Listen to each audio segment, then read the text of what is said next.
Assalamualaikum warahmatullahi wabarakatuh. Shalom, Om Swastiastu, Namo Buddhaya, Salam Kebajikan, Salam Sejahtera bagi kita semua. Perkenalkan, saya Nova Risma Melani, perwakilan dari SMK Negeri Haji Madinatan, mewakili Kabupaten Semarang. Di pagi cerah ini, saya akan menyampaikan argumentasi saya atau kontra yang bermosi dalam negara panca konflik, misalnya pasca perang, saudara pergantian rezim, atau kolonialisme. Dewan ini percaya bahwa buku teks sejarah seharusnya lebih berfokus pada pengajaran historiografi bottom up dibandingkan top down. Nah, sebelumnya, apa itu negara pasca konflik? Negara pasca konflik adalah negara yang baru saja mengakhiri perang saudara. Lalu, apa itu historiografi top down? Di sini, izinkan saya menjelaskan terlebih dahulu. Historiografi top down adalah pendekatan penulisan sejarah yang berfokus pada peran tokoh-tokoh besar, pemimpin negara atau elit pengusaha. Narasi sejarah ini disusun berdasarkan kebijakan atau peristiwa diinisiasi dari tingkat atas. Fokus narasi ini yaitu menitik beratkan pada tindakan pahlawan, raja, atau presiden. Bersifat mendukung dan berpusat pada negara yang bertujuan membentuk pandangan tertentu pada masyarakat. Tujuan utamanya yaitu seringkali digunakan untuk menyatukan rakyat melalui kisah negara. Nah, di sini yaitu mengapa historiografi top down lebih baik. Menurut saya, kontra saya yaitu historiografi top down itu jauh lebih baik. Satu, jauh terhemat, pengaruh keputusan dan kebijakan sangat besar. Kebijakan presiden atau raja dapat mengubah nasib jutaan orang dalam sekejap. Jika historiografi top down dilakukan, maka hal tersebutlah yang akan terjadi. Contohnya yaitu Proklamasi 17 Agustus 1945 oleh Soekarno-Hatta. Sebagai perumus masalah hingga membaca teks proklamasi untuk menarasikan kemerdekaan sebagai hadiah atau hasil upaya pengorbanan. Tanpa adanya proklamasi, kebanyakan masyarakat akan bingung bagaimana sejarah kemerdekaan itu dapat diumumkan. Kedua, diajari terhormat, struktur dan informasinya dapat membentuk masyarakat.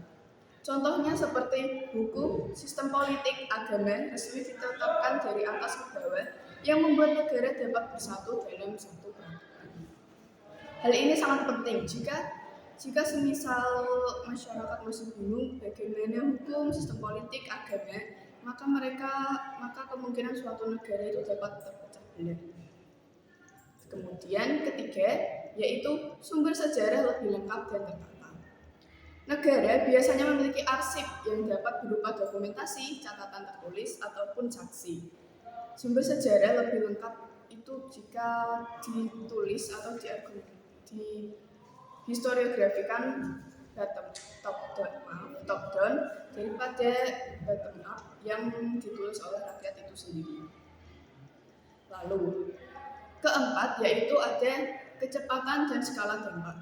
Keputusan dari atas memiliki efek domino yang cepat dan masif. Raja atau presiden memiliki wewenang untuk rakyatnya yang membuat satu tanda tangan dapat merubah segalanya. Maksud saya di sini yaitu pihak atas atau pihak elit itu dapat merubah suatu wewenang untuk rakyatnya, entah itu wewenang lebih baik ataupun lebih buruk. Tetapi keputusan dari raja atau presiden lebih jelas untuk mementingkan kepentingan bersama daripada kepentingan dirinya sendiri. Lalu yang kelima yaitu dapat menjelaskan kenapa hidup rakyat berubah. Banyak hal yang rakyat alami bukan karena pilihan pribadi, tapi karena aturan main yang dirubah dari atas. Maksud saya yaitu hal-hal yang menguntungkan rakyat itu kebanyakan adalah aturan main yang dirubah dari atas. Maka rakyat sendiri tidak dapat memilih aturan ataupun hal yang akan dia lakukan ke depannya. Contoh konkret yang akan saya berikan yaitu salah satunya tahun 1980-an banyak petani pindah jadi buruh pabrik. Historiografi bottom up hanya bisa menjelaskan seseorang yang pindah ke kota saja. Tetapi historiografi top down bisa menjelaskan mengapa hal ini dapat terjadi. Nah, hal ini dapat dijelaskan yaitu karena ada UU Penanaman Modal Asing 1967 dan pencabutan subsidi pupuk oleh pemerintah. Nah, dari situ adalah kontra dari saya. Negara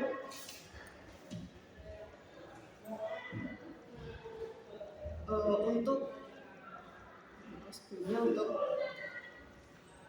historia Beethoven memang lebih baik daripada historiografi Bottom-up karena pengajaran yang dapat disampaikan oleh historia Bottom-up itu lebih sedikit daripada top-down dan belum tentu jelas keasliannya. Di dalam buku sejarah juga kebanyakan ada yang menulis sejarahnya adalah top-down, di mana top-down adalah sumber sejarah yang lebih lengkap, pengaruh keputusannya bijak, struktur dan informasinya dapat membentuk suatu masyarakat, kecepatan dan skala dampaknya lebih besar, dan menjelaskan kenapa hidup rakyat bisa berubah. Historiografi top-down bukan hanya untuk satu pihak saja, tapi historiografi top-down juga dapat dirasakan dampaknya oleh sekian banyak orang. Di sini historiografi top-down bukan suatu masalah besar karena berdampak besar juga untuk rakyat di suatu negara ataupun suatu kerajaan tertentu. Nah, historiografi top-down tidak pernah ditulis oleh masyarakat karena memang ditulis oleh suatu elit besar, suatu kerajaan, raja ataupun presiden. Tidak ada yang dapat menyangkal hal ini karena sudah ditetapkan dari awal. Sekian adalah kontra dari saya dan argumentasi. Wassalamualaikum warahmatullahi wabarakatuh. Shalom, Om Swastiastu, Namo Buddhaya, salam sejahtera, salam kebajikan bagi kita semua.